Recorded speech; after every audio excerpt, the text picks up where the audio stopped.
അപ്പൊ ക്രിസ്മസ് ഒക്കെ ആയിട്ട് ഈ ഒരു സിമ്പിൾ മേക്കപ്പ് ഹാക്കാണ്ട് നമ്മൾ ട്രൈ ചെയ്ത് നോക്കാൻ പോകുന്നത്. കാണാൻ തന്നെ നല്ല രസമുണ്ട്. ഇത് ഞാൻ ചെയ്തു വരുമ്പോ എങ്ങനെയാണെന്ന് എനിക്ക് അറിയാൻ പാടില്ല ഗൈസ്, എന്നാലും നമുക്കൊന്ന് ട്രൈ ചെയ്ത് നോക്കാം. അപ്പൊ ഫസ്റ്റ് തന്നെ പാമ്പിനെ പോലെ വേവി ആയിട്ടുള്ള ഒരു ട്രീ ആണ് വരച്ചു കൊടുക്കുന്നത്. എവിടെ നിന്ന് തുടങ്ങണമെന്ന് എനിക്ക് അറിയാൻ പാടില്ല ഗൈസ്, എന്തായാലും നമുക്ക് ഇവിടെ നിന്ന് തന്നെ സ്റ്റാർട്ട് ചെയ്യാം. ഞാനൊരു കലാകാരി ആയതുകൊണ്ട് തന്നെ നന്നായിട്ട് വരക്കാൻ സാധിക്കുമെന്ന് ഞാൻ വിശ്വസിക്കുന്നു. അങ്ങനെ നമ്മളിതാ ഒരുവിധം ഒപ്പിച്ചെടുത്തിട്ടുണ്ട്. ഞാൻ സ്റ്റാർ എങ്ങനെ വരക്കുമെന്നുണ്ട് ഞാൻ തിങ്ക് ചെയ്യണം. കാരണം എനിക്ക് ഈ സൈഡ് നെറ്റ് കുറവാണ്, ഇവിടെ പിന്നെയുണ്ട് ഈ സൈഡ് ഭയങ്കര നെറ്റ് കുറവാണ്. നമുക്ക് ഉണ്ടകൾ വരച്ചു കൊടുക്കാം ഗൈസ്. ഉണ്ടകൾ വരക്കാൻ നല്ല രസമുണ്ട്. കൊള്ളാം കേട്ടോ. അപ്പൊ ഇതിന്റെ മൊത്തം അലങ്കാര പണി കഴിഞ്ഞിട്ട് ഇതിന്റെ ഫൈനൽ റിസൾട്ട് നമുക്കൊന്ന് കണ്ടു നോക്കിയാലോ.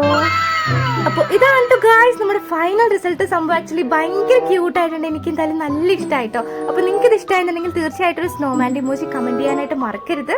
ഓൾസോ സബ്സ്ക്രൈബ് ചെയ്യാനും മറക്കല്ലേ. ടാറ്റാ.